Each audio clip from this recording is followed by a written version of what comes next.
Intermittent fasting is a huge topic in the world of nutrition and eating, but is it safe, helpful, or even recommended? Here to answer all of our questions is registered dietitian and writer at MakeHealthyEasy.com, Jenna Braddock. Jenna, welcome. We love having you. So glad to be here talking about this really popular topic. Exactly. And I love talking about this kind of stuff because you really do the research and really figure things out. So what exactly is intermittent fasting?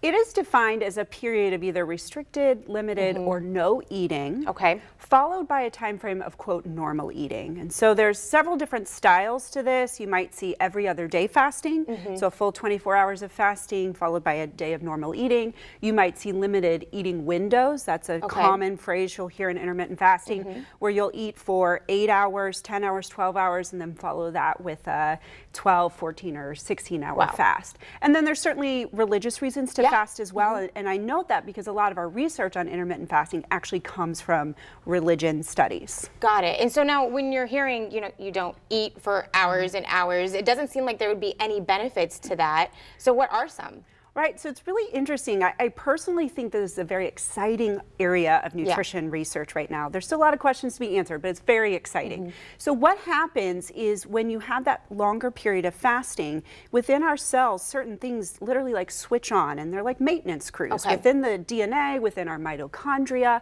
which is the powerhouse of our cell, things are initiated, systems are initiated that seem to be pretty beneficial and health promoting.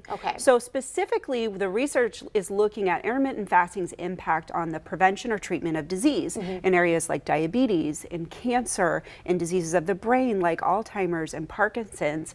And really, the overall arching category is anti-aging. And it's really exciting. I think there's still not a lot of clear-cut answers, but it's suggesting that this could be a therapeutic approach to preventing some of these age and disease-related conditions. So now, obviously, if we talk about the benefits, we have to talk about the risks. So what are some that you see coming from this? Well, the first is that the research is not super conclusive. Most of the studies are done in different styles on different populations and even use different fasting protocols.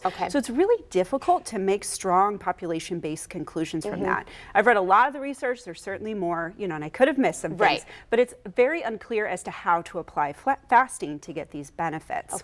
In addition, I see some differences in research based on gender. So women and men might be impacted differently, which I think suggests we might get different protocols for men and women, which makes a lot of sense. It does. And so there's still just a lot of questions to be answered, and I often worry about how the common public or media misinterpret some of those things. Definitely. So really quickly, who are the type of people that should stay away from this, shouldn't even try it? So there's some clear-cut no's to me. First of all, kids, teens, and pregnant women. This is not for you. This is not a good thing. In addition, athletes should be very careful about it because there's the potential to compromise performance.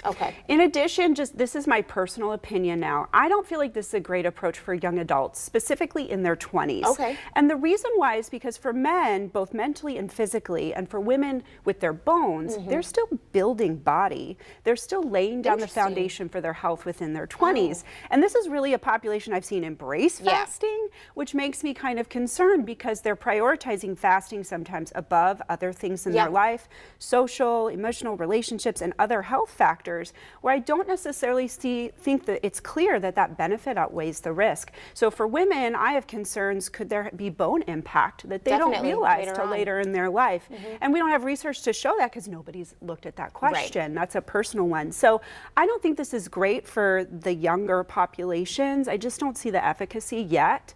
Who I think it's really ideal for potentially is middle to older age adults who are looking to do anti-aging techniques or looking to prevent disease that they're at high risk for. And I think there's some real promise there for that.